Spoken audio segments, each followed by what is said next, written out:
Its scales and skin, muscle and tissue have been frozen in time, and now may change our understanding of dinosaurs, bringing long extinct secrets to life.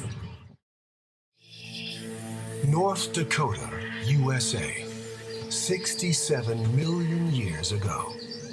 Rivers and wetlands dominate the landscape, their waters flowing eastward toward a vast inland sea.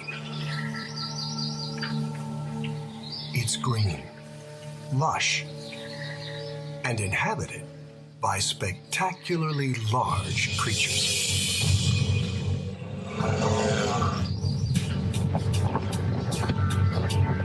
It is the end of the Cretaceous period, the pinnacle of dinosaur evolution, when some of our most beloved giant reptiles walked the earth.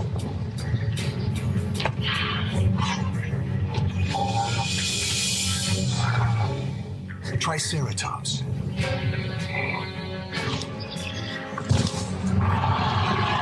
Tyrannosaurus, and a 12-meter, 3-ton herbivore called a hadrosaur. It is here where our story begins. Hadrosaurs were the cows of the Cretaceous, munching their days away on vegetation when they weren't running for their lives.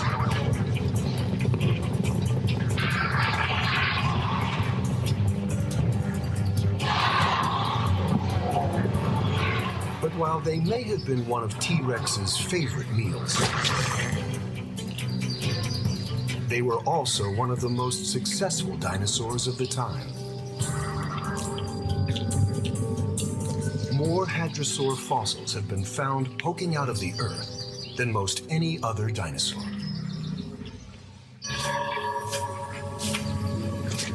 This particular hadrosaur, though, is special, if not in life, then in death.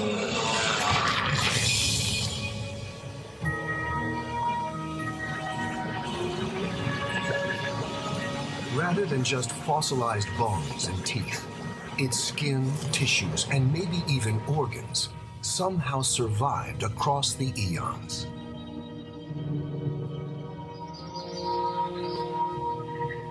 It's as if the animal locked eyes with some Cretaceous-aged Medusa and turned to stone. This is a dinosaur mummy, one of only a handful ever found. To Dr. Phil Manning of the University of Manchester, England, who's been leading the research on the find, it's the opportunity of a lifetime. Dinosaur fossils are usually isolated bones. Occasionally, we're very lucky and get a partial skeleton, and in exceptional circumstances, we get a complete skeleton, articulated. That is the absolute 10 out of 10 for a dinosaur. Dinosaur mummies come in off the scale. These are so rare. So rare, and so brimming with scientific promise, that even a single dinosaur mummy has the potential to change our understanding of all dinosaurs. So far, the fossilized dinosaur bones of natural history museums, sometimes as little as a tooth or an arm, have told scientists like Manning practically everything they know about these extinct reptiles. From their skeletons, they know how big they were. But without tissue and flesh to fill them out, they don't really know how the animals looked.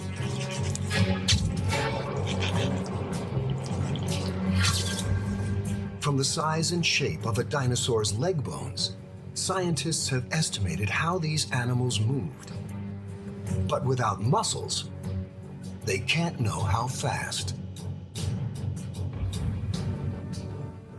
By comparing the bones of some animals with others, we have discovered some 300 different species of dinosaur. But without genes and proteins, we can't say for sure how they came about. or what they evolved into.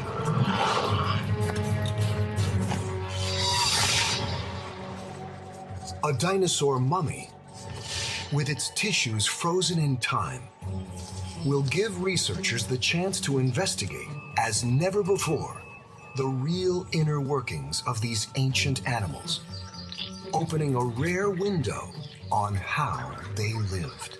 It is quite fair to say that our dinosaur mummy makes many other dinosaurs look like roadkill, simply because the evidence we're getting from our creature is so complete compared to the disjointed sort of skeletons that we're usually having to draw conclusions from.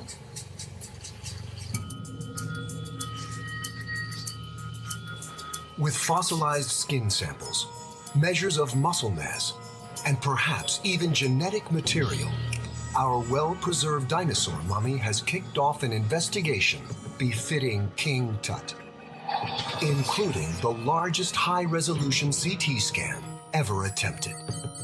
With a live animal, you can dissect, you can open the body cavity, shove your head in, have a look at the gore. Great. You can't do it when it's been mummified and is made of stone, which ours is. The massive X-ray source owned by NASA and run by Boeing to detect flaws in space shuttle parts may expose anything from what these dinosaurs ate to how they moved to the number of chambers in their hearts. But before we get closer to unlocking any of these secrets, we have to rewind back to the beginning. It's called the Hell Creek Formation. But to paleontologists, this part of North Dakota is pure heaven. All those dinosaurs that led happy, fruitful lives here on these ancient floodplains also died here.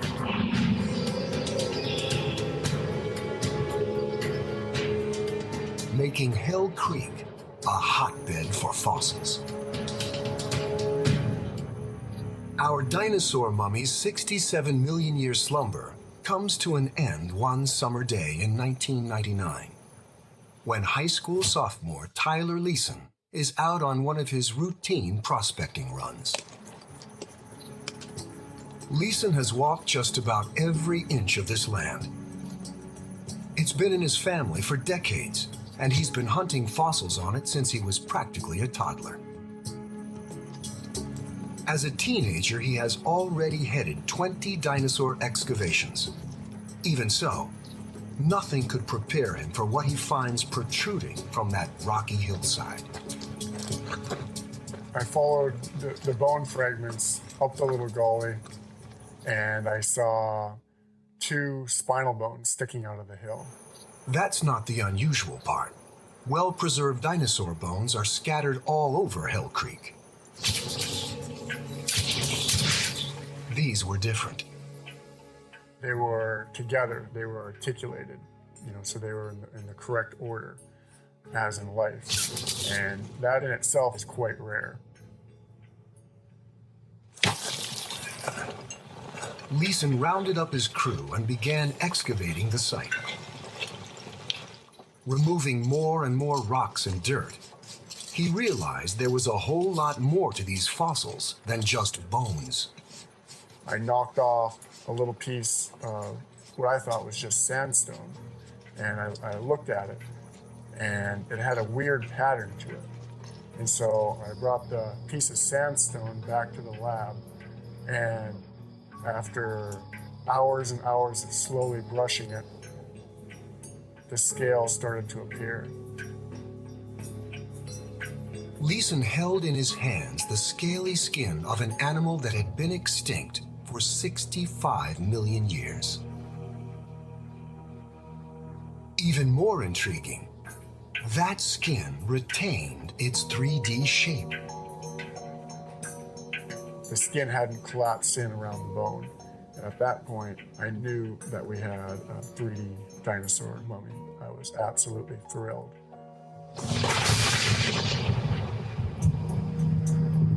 To a paleontologist, nothing could have been more exciting. But to be clear, Dinosaur mummies aren't anything like the dried-up human ones we find in Egypt or the Andes. There were no embalmers running around in the late Cretaceous. Our mummy, now dubbed Dakota after its home turf, is a fossil like other dinosaurs. But unlike reconstructed museum skeletons, what's extraordinary is that Dakota seems to have fossilized with most of its skin and organs intact. Dinosaur mummies form much the way all fossils do. Typically, when the biological machinery of an animal shuts down, if scavengers and the elements don't get to it first, microorganisms feast on the remains. It doesn't sit there just being kind, it stinks. It starts degrading, breaking down. It's a fetid mass of rotting flesh. Horrible stuff. It could take weeks, months, or years, depending on the animal and the environment. But the microbes will eventually disintegrate the body, bones and all. Ashes to ashes, dust to dust.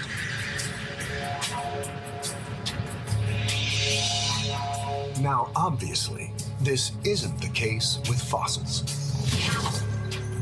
Usually, we find fossils in what's called sedimentary rock formed out of sediments, things like mud and sand.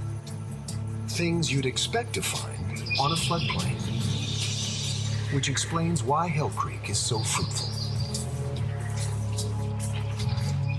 In most cases, the animal dies and gets covered over by sediments very quickly, often at the bottom of a lake or river. Underwater, the decaying process slows down, and hard things like bone and teeth get preserved for thousands of years.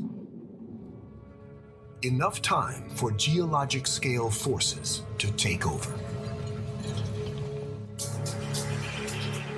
Through the eons, sediment piles up, gets heavier and heavier, and tissue gets replaced by mineral. In the end, the fossil that's left has only traces, if any, of the original material. It has the same shape, even texture, but chemically, a fossil is a rock. And so is our dino mummy. This piece is the very first skin fossil that we found out at the mummy site. How Dakota's soft parts survived is still a mystery. Perhaps its skin turned to leather, protecting it before it could decompose. All we can say is that somehow its tissues avoided rotting away long enough to fossilize along with the bones.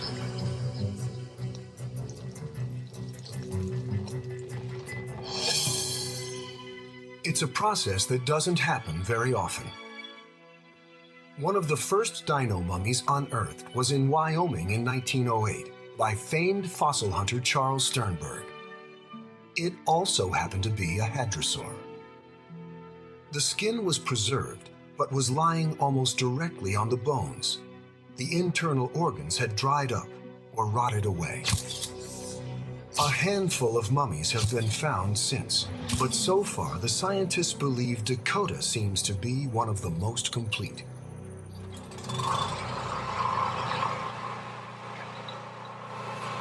Once Leeson realizes he has a dino mummy on his hands, the excavation goes into full swing. That's okay.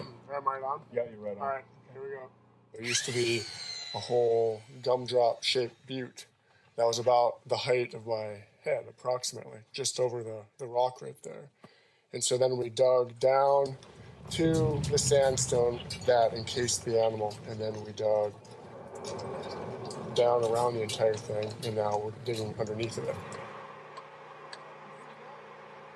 Leeson soon catches glimpses of the amazing skin and toenail material, and isn't about to take chances with what he believes to be the best preserved dino mummy ever found. A fellow student connects him with Phil Manning, who's been working with well-preserved fossils for some 20 years. Who needs a channel tunnel? When you first lay eyes upon such a remarkable specimen, you are absolutely gobsmacked. How can you not be excited? It's an incredible find. All right. Which side do you want to... Manning quickly assembles a research team and wastes no time scouring the dig site for clues to Dakota's past.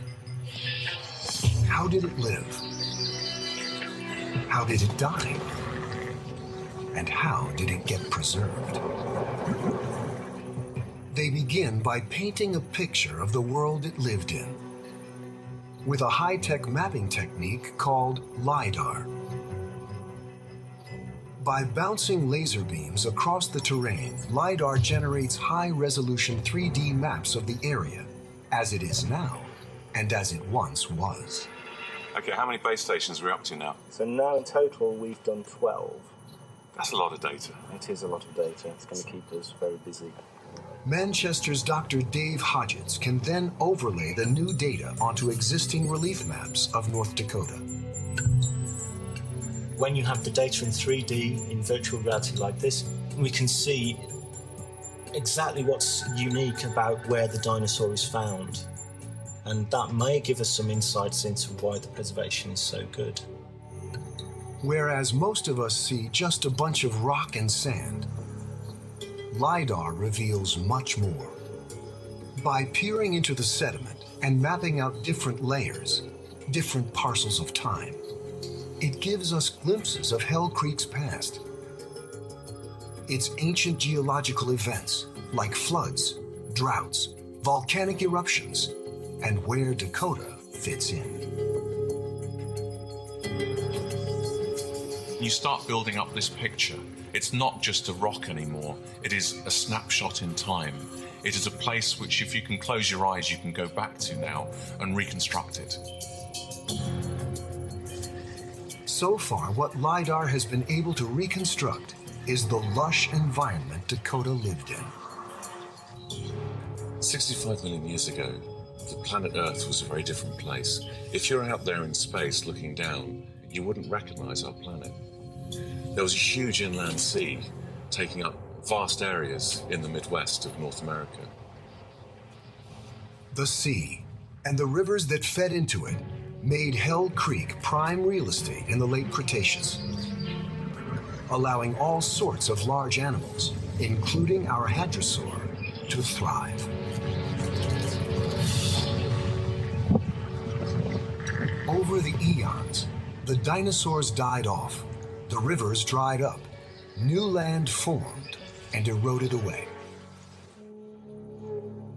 But we still find traces of that old, wet west. LiDAR indicates a large river cut through this area, within 30 meters of Dakota's final resting place. If it had moved just this 100 feet, it would have completely wiped out our fossil.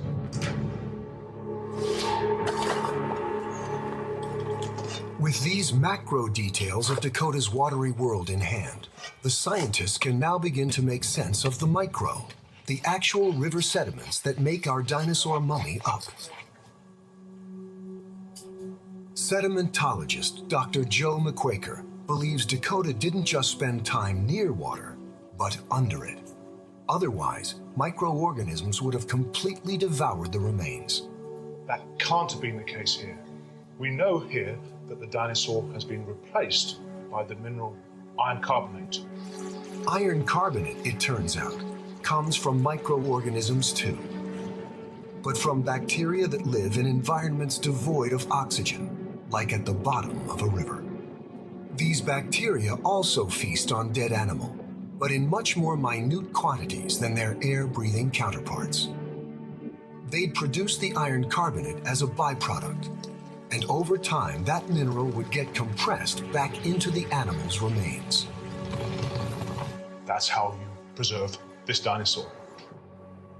The sediment findings, together with the LiDAR data, establish in remarkable detail the environment the animal died in and what may have happened to it shortly after death. Results that could explain Dakota's remarkable journey and pave the way for bigger and better dino mummies. With the first batch of experiments complete, we now know that Dakota likely died in or near a body of water, submerged quickly enough to escape scavengers and the nastiest of microbes, and was covered over and compressed by a continuous supply of sediment.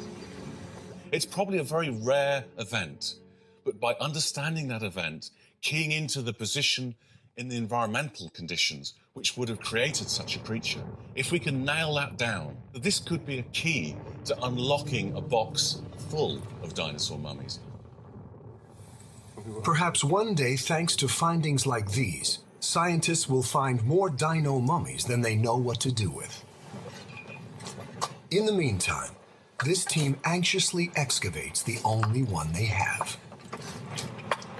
Everything, from how this dinosaur looked to how it moved and evolved, may be hiding in this rock.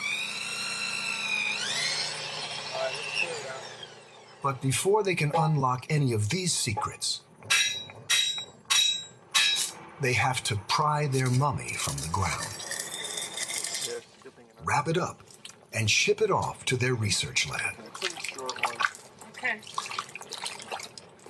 Then we're going to need a lot of stuff here. Yeah, we've seen glimpses of the entire animal all the way through this block. I mean, right now it looks like a big blob, but we know there's an entire dinosaur encased in the big white blob. About 4.5 tons worth of dinosaur, in fact. A 1-ton block that encases just the animal's tail, along with the 3.5-ton body block.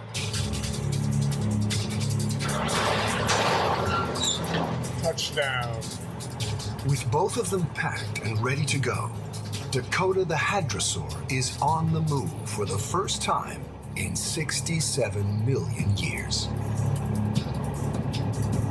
It doesn't go very far, just south of the border to the Black Hills Institute in Hill City, South Dakota. Now, the scientists finally get to peel back the outer layers and look inside.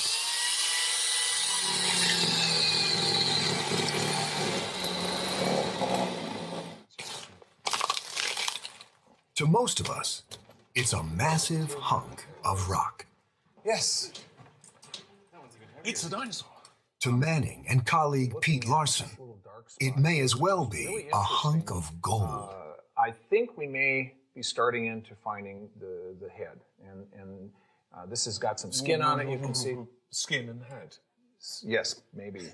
If this is the head, and that's a keratinous sheath again, there's only one place it can come from. And that's the beak. Exactly. So you're literally holding the nose of a dinosaur here. And that would be a first. The scientists are excited but cautious at this point. The keratinous sheath they've discovered may also be part of a foot. So we just have to keep working and see what we've got. But we should, if it is, we'd see an eye over here, beautiful cheek right there. This is when the X-ray vision comes in helpful. We need to know what's inside here. Right. I think a CT scan would help us hugely with this specimen. With the CT scan still months ahead, the scientists continue to chisel away the answers the old-fashioned way. A painstakingly slow process on such a well-preserved specimen. We're going down millimeter by millimeter, and we're trying to find the soft tissue before we go through the soft tissue. And so that's particularly challenging. They soon discover that the right side of the dinosaur, that's the exposed side here, isn't as well preserved as they had initially hoped. There is no skin or tissue surrounding the bones in the chest or the base of the back. Whether that's from scavengers or whether it's from a prey animal taking a huge chunk out of the back of our animal, causing its death, the jury is still out.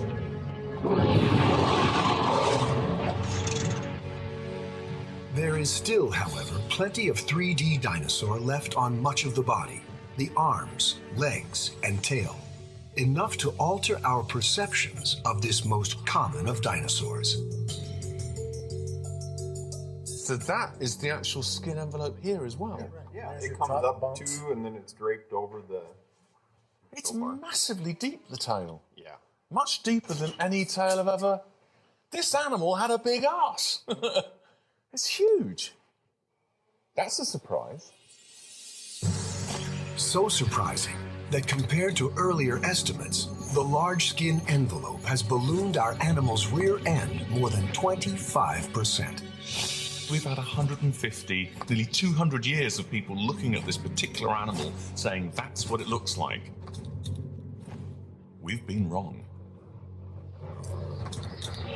If we're wrong with hadrosaurs, we could be wrong with many other groups. We could have a T-Rex with a double chin for all we know. As more and more specks of rock get carefully chipped away, Dakota gives us a more complete picture. Etched into its arms and tail, alternating bands of large and small scales provide telltale signs of how this animal may have really looked. We find similar size changes in modern-day lizards, where each change is associated with a different color. The same may hold true for this hadrosaur. This possibly indicates that we have almost a striped camouflage pattern on some parts of our animal, which is very exciting. Because up until now, that's been conjecture. That's been based upon artistic interpretation. The scales still don't tell us what color Dakota was. That was swamped by the color of the sediments that fossilized it. But with a little poetic license, we can now say for the first time that rather than a single solid shade, the animal likely sported a distinct display of stripes.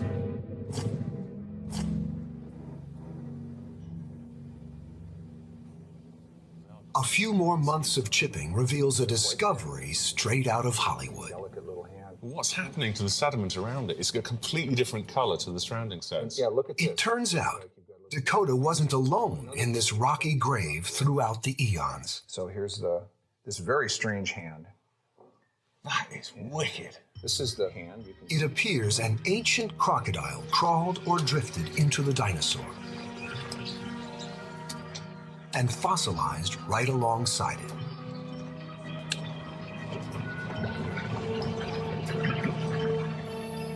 Crocs were common during the Cretaceous, having already been chomping on fish and small animals for nearly 150 million years.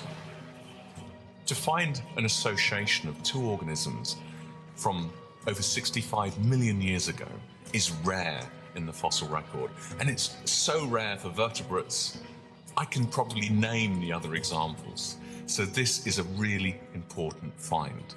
So, do you think there's any more of this beast stuck underneath the mummy?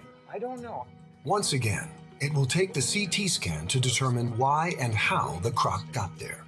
But once the team's shaken loose all they can from the surrounding rock, it's time to look deeper into the fossil itself to see if the very living tissues that once brought the large reptile to life are still trapped inside it. After 67 million years, Dakota is more rock than dinosaur. But if there's still skin, if there's still toenail and bone, might there still be traces of the original animal left? Like the very molecules that make a dinosaur, genetic material like protein and DNA. When you find something that has the potential to preserve organics, that is truly remarkable. So for the science of paleontology, to say it's exciting would be the understatement of the century. To find out if any organics still lurk within Dakota, Tyler Leeson hand-delivers samples of the animal to Manning and his team in England. Are these the precious These cargo are brought over? very careful. Soft tissues that can be the perfect reservoir for organic material. This is essentially a toenail, a clipping of a toenail. Dinosaur toenails. Now, Geochemist Dr. Roy Wogelius is about to determine what, if any, of the real Dakota still exists. What I propose that we do is that we take some of this relatively precious material and actually dissolve it. How much do you dissolve? How much dissolve the mummy? How much of the mummy are you going to dissolve? This is smaller than the dotted part of the semicolon, the quantity that we need. DNA is a long shot at this point. It doesn't survive outside a living organism for more than a few minutes, let alone millions of years. However, DNA encodes for proteins. Proteins are pretty tough, and the proteins of a specific animal can be very, very specialized to that type of animal. Which means researchers can use protein to track a species' ancestors, early reptiles in the case of dinosaurs, or its descendants, like birds. Birds are the direct descendants of predatory dinosaurs. If we find an avian protein within a hadrosaur, suddenly it draws them all that more closer to their distant relative, the predatory dinosaurs. Indicating the hadrosaur line of dinosaurs would be much more bird-like than we ever thought. Wogelius is testing for a particularly hardy protein called beta-carotene, which is found in both reptiles and birds. He isolates the protein from a goose feather and blasts it with infrared light to generate its unique fingerprint or spectrum. He then repeats the procedure on the dino mummy samples. You can see that this spectrum from the feather has some similarity to the spectrum that we've taken from the sediments near the dino mummy. A match indicates that some of Dakota's 67 million year old genetic building blocks still dwell in the rock. The preliminary results look to me as though you do have beta-carotene preserved in the skin sample. Now, that's goosebumps time. That's amazing if that's the case. It's a promising first step. But the team is cautious. They could be detecting only fragments of a once complete protein or contamination from other organisms. To be sure, they send the samples on to a molecular imaging center down the road in Manchester. We are frustratingly close to finding what any paleontologist dreams of finding, and that is original proteins within the organism they're studying. We are very, very close. We have got the cigar, but it is not quite lit yet. While they await an answer, the tedious work of chipping and scraping and brushing away the ancient rocks surrounding Dakota now kicks in full force in preparation for the big CT scan. One major hope is that much of the tissue and muscle that separated its outer skin from its bones within has fossilized in place. If scientists can quantify how much muscle mass there is, they can, for the very first time, realistically portray how a dinosaur moved. Dinosaurs did not move like birds. Dinosaurs did not move like humans. They moved like dinosaurs. And this will be the first opportunity to show how dinosaurs moved. So, the University of Manchester's Dr. Bill Sellers is a locomotion biologist. He spends most of his time designing complex computer models that describe how living creatures get around. He now plans to apply the same techniques to large, extinct animals. It is a problem, but physics hasn't changed. Muscle is exactly as strong as it always was. Bones are very much the same as they always were. Newton still rules. Which means whether an animal is extinct or not, based solely on the size and configuration of its muscles and bones, Sellers' supercomputer can find the quickest way to get the creature from point A to point B. Considering the almost infinite combinations of moves involved in achieving this, it takes a lot of processing power to determine how best to do it. even on a human model. So you start off with a random set, and it's just like a 1-year-old learning to walk. You have to make a few mistakes.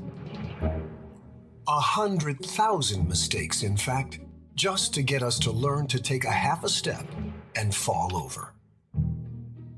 Even that, though, is a step forward. And if we start from there now, then we're that little bit closer to our goal. And what we find is if we repeat this, and this has been repeated 762,000 times, and we get something like this. After 1 million more attempts, we're skipping along. But eventually, the computer takes on a runner's stance and peaks at nearly 29 kilometers per hour. About as fast as a pro football player. An accurate representation of what we can do. The same can be said for other animals. Ostriches, today's fastest bipeds, at 72 kilometers per hour. Emus, at 48. Horses, at over 80. And since the computer's predictions for living animals work well, the scientists expect the same to hold true for extinct ones. All Sellers needs is dinosaur data to feed into his machine. The 3D structure is absolutely key. It's the one bit of the puzzle that we don't have. We know how big they are. What we don't know is how muscly they were. If you have a skinny dinosaur, it's not going to walk as fast or run as fast as a really muscly dinosaur. While Sellers awaits the CT results to finally tell this story in full, he trains his models using estimates of Dakota's muscle mass from modern crocs and birds. And gets skeletal dimensions by laser scanning the bones of another young hadrosaur of similar size. Once again, the search begins.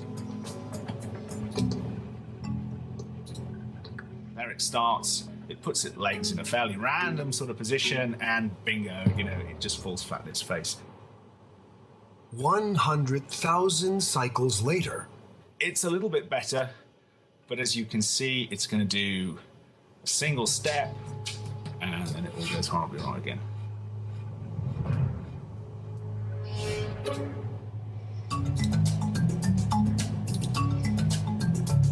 After 100 million tries, our hadrosaur can finally stay on its feet and cruise along at about 45 kilometers per hour. Not quite as fast as a galloping horse, but it's really a pretty creditable speed for something as large as our hadrosaur. If I start the cycle. And with the help of an additional piece of software called Dinomorph, Sellers and his colleague Kent Stevens can take this run cycle beyond speed. More estimates from fossils and modern animals allow the program to account for details like center of mass and range of motion in the joints, and reveal the creature's form and posture. We want to know whether these dinosaurs were very sort of Godzilla-like and upright, or whether they were very horizontal.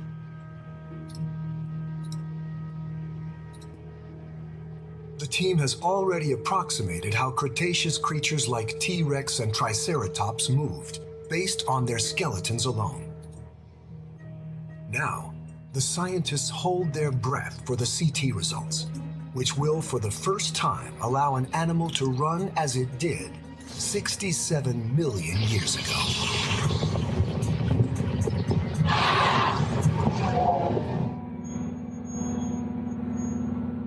Before our dinosaur mummy can take a single step, all 4.5 tons worth of it sets off on a 2,000-kilometer journey to the enormous CT scanner just north of Los Angeles. It arrives at the Boeing facility on schedule and intact. But for senior engineer Jeff Anders and the CT scanning team, the challenges are just beginning. This is by far the biggest and the heaviest piece that's ever been scanned. It's going to be a challenge. This site has seen a fair share of its own challenges. The Saturn V rocket engines that launched the Apollo astronauts to the moon were tested and built here, as were lasers for the Star Wars missile defense system. Anders himself has averted disaster here by spotting hairline fractures in space shuttle parts. The challenge before the crew today: fitting Dakota onto the scanner.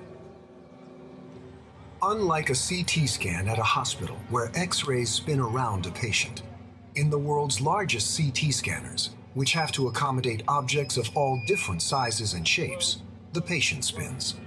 That's tipping. That's tipping at this end. It's tipping. It's not resting on this runner at all. Dakota is the largest patient this machine has ever examined. And right now, it's too large. Well, what are we thinking about? We have to move it over a little bit. The whole thing over? Well, we got 17 inches hanging off the other side. Yeah.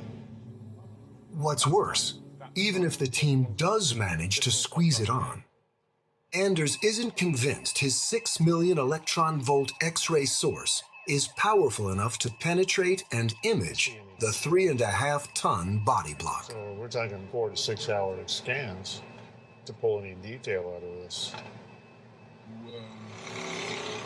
While the scientists work out the kinks on the large hunk of rock, it's the moment of truth for the much, much smaller ones back in Manchester. Those dino toenail clippings. Scientists at the Wolfson Molecular Imaging Center have spent 2 months trying to purify, isolate, and identify the protein beta-carotene from the samples. These 2 peaks are lots of peptides in here. After months of anticipation, they have good and bad news for Manning. So looking at the gels, you're saying, have we got organics or not? We can't identify anything as a protein.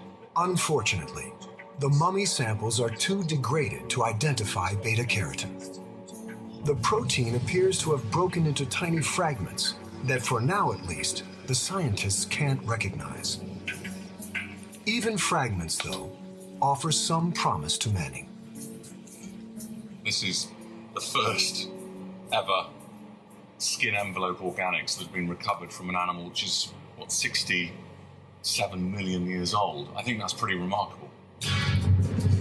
Grand plans to redraw the dinosaur family tree will have to wait until the team can find intact proteins to analyze. But the scientists are not giving up hope. We've looked at 3 small grains from a 10,000-pound specimen. The story isn't finished here. Never give up when you're looking for something as elusive as a protein molecule in a dinosaur which is over 65 million years old. Manning's stiff upper lip comes in handy back in California. I don't know. After days of hair-pulling, nail-biting, gut-wrenching engineering, the crew squeezes Dakota's massive body onto the CT scanner. Come on. Come on. This was measured for this, wasn't it? Now, the concrete door shuts. The X-rays stream. And the mummy finally spins. As it turns, the CT scanner takes millimeter-thin X-rays of the dinosaur from every angle, moving vertically up the block after each rotation. The slices are then stacked together, like a digital deck of cards, offering a 3-dimensional cross-section of the patient. That's if the X-rays get through. Nothing this big has ever been scanned before. After the longest hour of Manning's career, the first slice comes in. There's not enough X-rays going through it. It's just really dense. The grainy black screen indicates even the 6 million electron volts emitted by the giant X-ray aren't penetrating the dense rock encasing our mummy. This is just amazing. I've never seen anything this dense. There is something in it. As the team tries blasting through the rock with more and more X-rays, what was initially meant to take a few days stretches to weeks and months, time afforded thanks to Boeing's goodwill. While they haven't given up hope, after 4 months, many of Dakota's secrets, its gender, its internal organs, its skull, the crocodile that fossilized alongside it, remain impervious to the X-rays. But not all of its secrets. The CT scanner may be no match for the mummy's 3.5-ton body, but it easily slices through the more petite 1-ton tail. It's missing. And results here don't disappoint. You're right. Oh, that's a relief. Yeah. We have got the whole tail. Oh, that's good. Immediately obvious, the spacing of the dinosaur's vertebra. This is the first time we've been able to actually quantify where the skin is relative to the bones. And you can actually zoom in and even start measuring the distances between each individual vertebrae to the next vertebra and the next. Most museum skeletons have these bones stacked tightly against each other. The soft tissue in the Dakota scans seem to indicate they should be set about 1 centimeter apart. Dinosaurs may be longer than we previously thought. You could stick a meter on every dinosaur in the world. At least. Stick a bit more on the big ones, wouldn't you? Absolutely. Even more exciting, the tail scan finally provides some of the muscle data Manning and Sellers so desperately need to get our hadrosaur up and running. A first in dinosaur locomotion. So we know this is skin here, and you can track it through to the skin envelope here. That's enormous, isn't it? It's really deep. Look at the depth. I know. And that's where you got your huge muscle group for the tails. It's muscles in the tail that power the hind legs and act as a dinosaur's main engine. The CT scan confirms Dakota's was more inflated than anyone ever expected. You're going to have to rejig things to take account of that.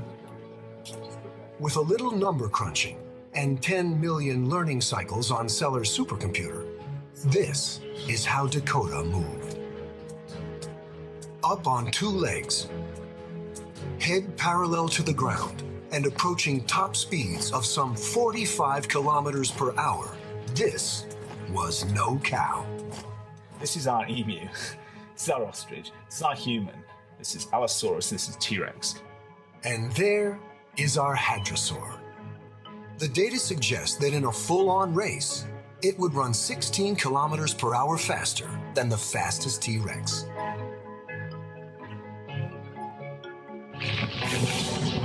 For the tyrant lizard to catch one of these animals, as it so often did, it would likely prey on the sick or young, or use stealth, like a big carnivorous cat hunting herds of gazelle. You've got to remember, if this thing is being chased by T-Rex, it's running for its life, whereas T-Rex is just running for dinner. One false step by an unsuspecting hadrosaur, though, and it's on its way to becoming the next great fossil find.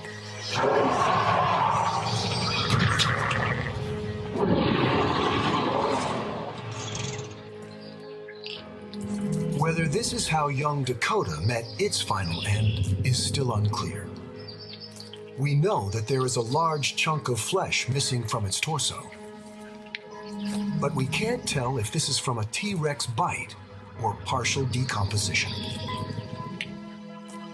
Cause of death could have easily been injury or disease. Either way, in its final moments, it's fair to say Dakota would have likely meandered on or near its green, lush riverbank and lain down to rest in peace. For another 67 million years, that is.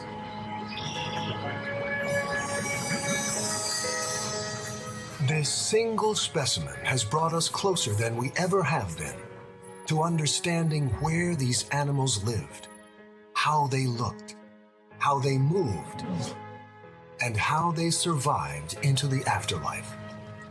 And though scientists may have to rely on more traditional means to uncover additional clues, Dakota's case is far from closed. We'll continue to analyze this dinosaur, probably for the rest of my life, and even after that, or really just beginning. This one offers a vast amount of data, a huge amount of information that will help us reinterpret not only this group, but have impact for the way we reconstruct almost all dinosaurs. It has been released from its rocky tomb after 67 million years. And this mummy will never rest again.